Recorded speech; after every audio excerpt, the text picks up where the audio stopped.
Lately, my TikTok has been flooded with videos about being a Kindle girly, where people on TikTok have been showing how they've been redecorating their Kindles, coming up with new inventive ways to make Kindle reading more cozy, more mindful, more demure. And after watching my 1000th video on being a Kindle girly, it's safe to say that I was intrigued. This is my Kindle Paperwhite Signature Edition in agave green, and it's only ever known this green leather cover that I've placed on it. It's a cute Kindle that has served me well in reading ARCs and the occasional ebook, but seeing all of these videos not only made me realize I'm not using my Kindle as I should be, but also it's capable of doing so much more. I want to try and have the ideal Kindle setup, because there are some books I've been avoiding reading because they're on my Kindle, and maybe this will give me the motivation to finally tackle them. So welcome back, besties, or hello if you're new. My name is Joel, and this week I'm going to be taking you along my journey of becoming a Kindle girly, from the decoration to finding my ideal setup. So without further ado, let's transform my Kindle. Just a little note from me before this video begins today. I started this video a couple months ago before my little hiatus, and instead of completely scrapping the idea, I decided to continue with it and finish making this video because not only was making my Kindle so much fun, but also I put a lot of effort into the beginning parts of this video, and so I want to see it through to the very end. Things may look a little bit haphazard as we jump across the timelines, but I think it'll be fine. Also, I forgot to say, if you're not yet following me on my other socials, you definitely should, because I post some extra content that you're not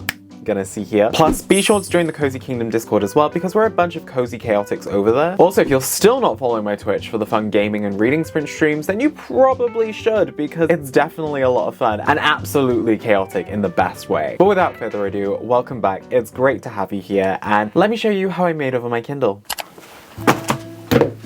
Get the Kindle out, turn it on its back, pop socket. Gosh, I ordered so many stickers, so we'll see if I'm gonna be able to fit, like how much I'm gonna be able to fit in. They're like, oh yeah, just put a few stickers in. No, I want all the stickers. Let's lay them all out. Oh my gosh.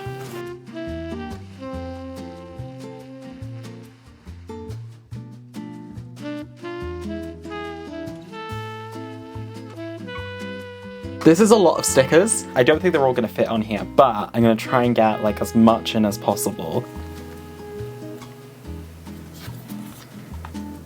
Oh, a hot beverage. I might save this for something else. Oh, this key. This key is so cute. I'm just gonna put it at the bottom. This sword though, I definitely want to put it in something. You have that in the top like that. Oh, what else? Oh, this other candle. So if I put that there, I might get like a little device that I can put all of like these other stickers in, like the gaming stickers. Like if I get a Steam Deck or something.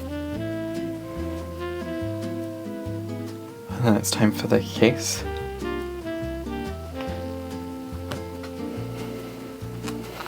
Quite cute. And then we just need to put the pop socket on. Is that in the center? I don't know. It's not. Oh, no! No! It fell. Oh my god, are you kidding? One of the stickers fell. Well, no, multiple of the stickers fell actually. Okay, I tried, but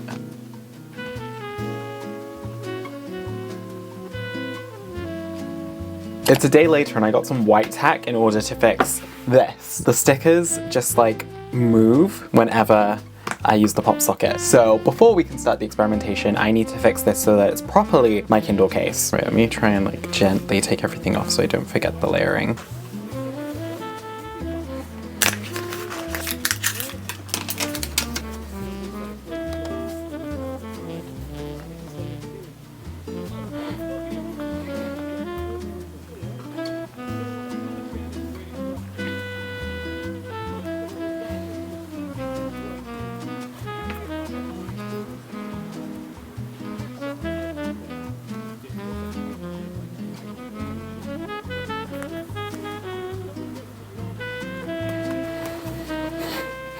There we go.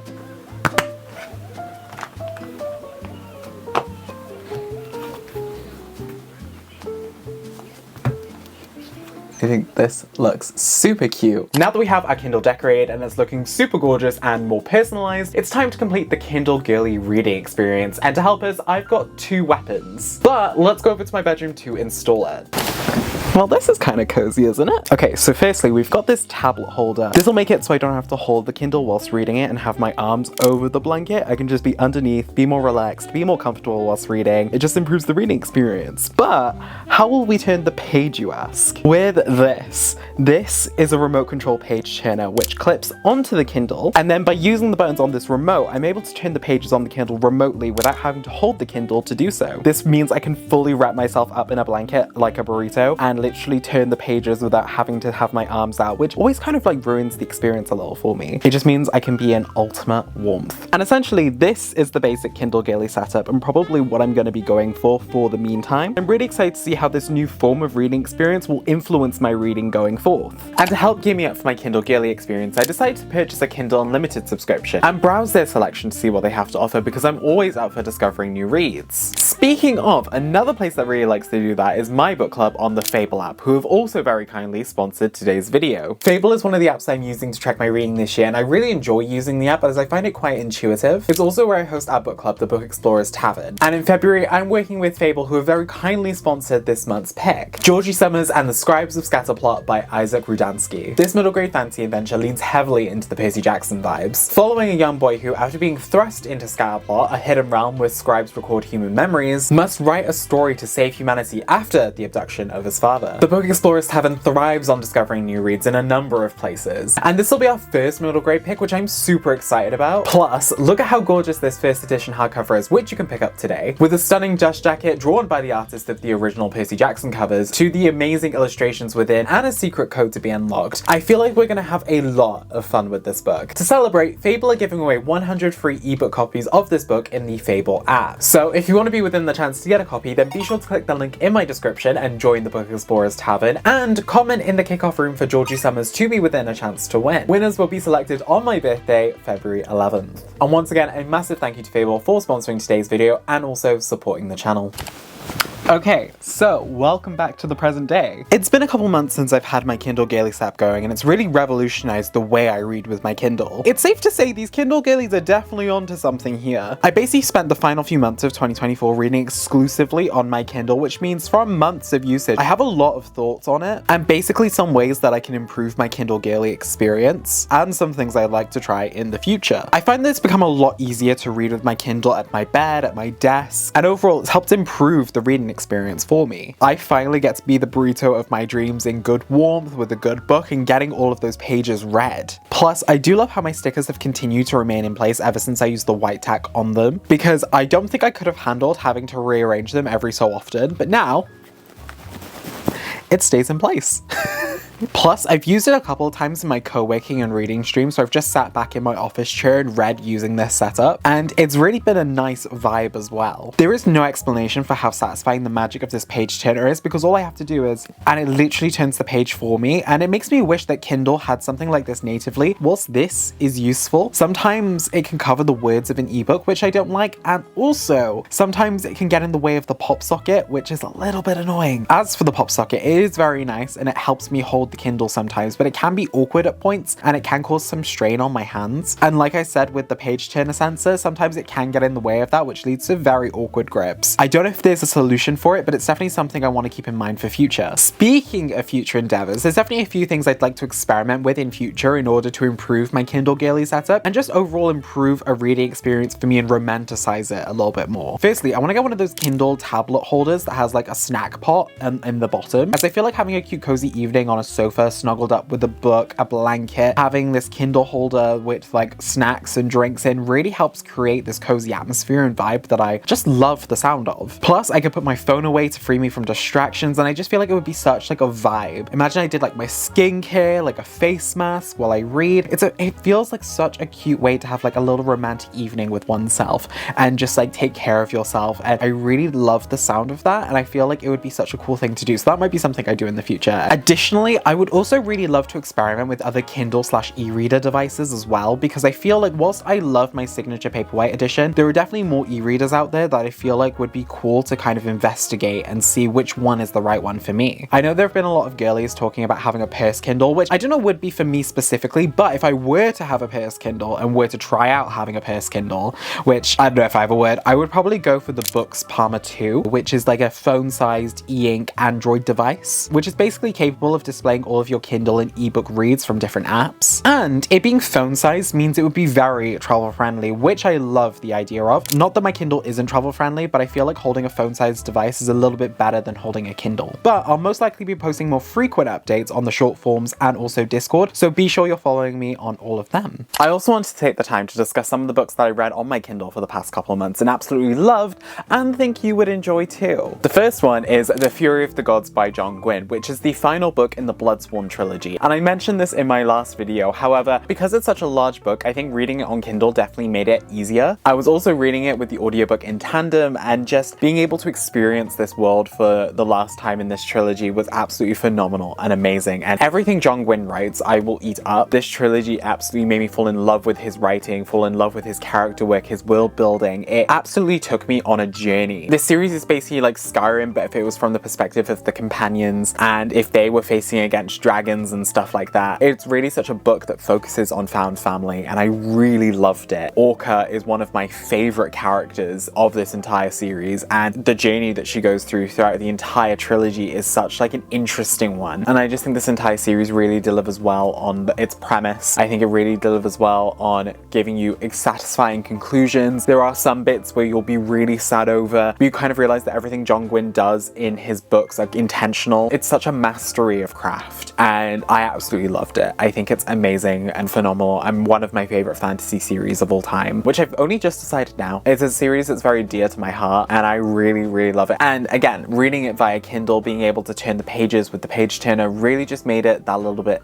better. Moving on to some romance, the next book I want to mention is Marshmallow Mountain by M.A. Wardell and A.J. Truman, who are two of my favorite gay romance authors, and they co-wrote a book together following Marsh and Marsh, who have been broken up for a little while, and the last thing that ties them together is a cabin on Marshmallow Mountain. And so one of the Marshes decides that they should probably sell it, and so they spend one last weekend at the cabin in order to just cut ties forever and just kind of put the past behind them. However, they kind of do get snowed in, and from there, truths are revealed, things are said, steaminess happens, and it's such a lovely novel with a lovely happily ever after. The things that I love about both A.J. Truman and M.A. Wardell's books have come together in such a beautifully harmonious way in Marshmallow Mountain. I think the way these authors tackle conflict is so interesting because they're taking real life situations and really blending it well into the romance. Like, they're making everything feel quite justified. We have characters who are inherently flawed, but then also are working through their own shit. What I love in a romance is when characters are well developed and their conflicts lie outside of the romance. I love stories about characters who need to improve upon themselves before they can like really commit to someone else. But I just really loved the connection between Marsh and Data. Data is the nickname of one of the Marshes. It's very sweet, it's very wholesome, can get dirty at times. I just found both characters so intriguing, and the way that they talk about one another, relate to one another, and go through their struggles, I really loved. And I would highly recommend reading it as well. It's just absolutely amazing, and I'm trying to do more to support indie authors this year. Although M.A. Wardell is going to be traditionally published. His Teachers in Love series, starting with Teacher of the Year, then going to Mistletoe and Mischigas, Napkins and Other Distractions, and the new book Husband of the Year, they've all been picked up for traditional publishing. I personally am a fan of the new covers, and I will be purchasing them. I'm hoping someone does a special edition, like hardcovers of them, because I personally would really love to see that. If Afterlight did like a hardcover set, I think that would be really nice and slay. I personally am really excited for M.A. Wardell. Like, Teacher of the Year is one of my favorite romance books, and I'm really excited to see what happens next in Husband of the Year. I still need to read Mistletoe and Mischigas and Napkins and Other Distractions. However, I'll be getting to those at some point this year. I think he's really worked hard for this traditional publishing deal, and I just can't wait personally to see all the other books that are published, like Rainbow Ranch as well, that he's got coming out as well. I'm really excited for that. Like cowboy romance, yes. I'm just an M.A. Wardell stan, and I can't wait to read them all when they come out. The next book that I then want to highlight is The Boyfriend Subscription by Stephen Salvatore. This one was a very interesting romance. Again, tackles personal conflict and then also conflict within a relationship. The characters were very well developed. Part of it follows Teddy, who's freshly divorced and has lost his retail plant business, and so spends his days barely affording beers at a local dive bar, but then enters Cole. And Cole is an entrepreneur who runs the app called Versatile, which allows consumers and sex workers to form real, if temporary, connections. However, Cole is now in the unfamiliar position of needing something.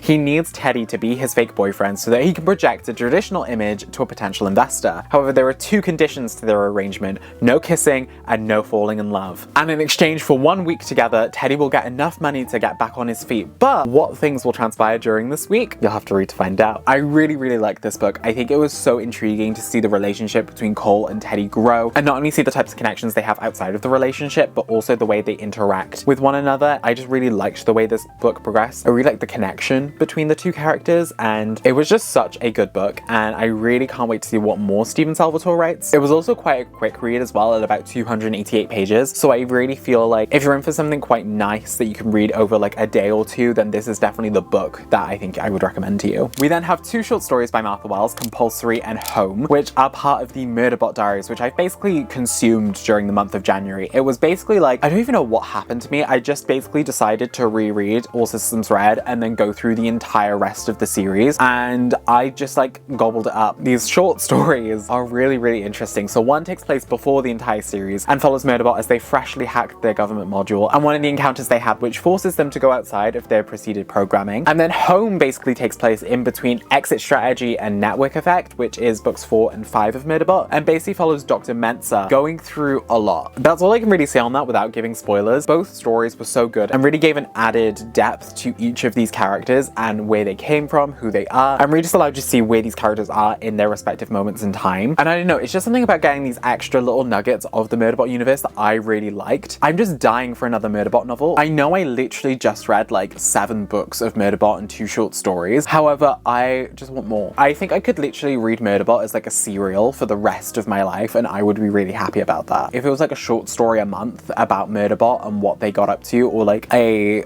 episodic thing per month where I got to see what Murderbot gets up to in form of a larger narrative, yeah, I would eat that. Yeah, I would pay for that. But I'm also really excited for the Murderbot TV show that's coming sometime soon. I just think if you haven't read Murderbot, you need to, because it's absolutely phenomenal and amazing, and I really enjoyed reading these short stories on my Kindle. And finally, this was one I read on my Kindle before I redecorated it, but I really wanted to mention it here because I haven't really discussed it on the channel, and that is A Magical Girl Retires by Park So-young, translated by Anton Hare. I probably will reread it on my Kindle because I have it on here, but I do want to get a physical copy. I've been meaning to get one for like months, and this basically follows a millennial turned magical girl who must combat climate change and credit card debt in order to save the world. And it follows this woman who's about to jump off a bridge but is then stopped by a magical girl dressed all in white who tells her that she might be the magical girl to save the entire world. And it's just such an interesting novel. And as someone who's going towards my mid-20s now, I found myself relating a lot to the main character of this book. Like the way that she speaks about capitalism, the way that she speaks about her life, I related to strongly. And it's only like 160 pages, but within these 160 pages, you feel so much for these characters. You feel so much for the main character herself. She's relatable, yet in a witty, charming way. It's one of these books that I think I'll keep coming back to every now and again. I would love to see more stories about the magical girls in this world, because it's so interesting to see, because it was so interesting to see the different powers on display in this book, and also the types of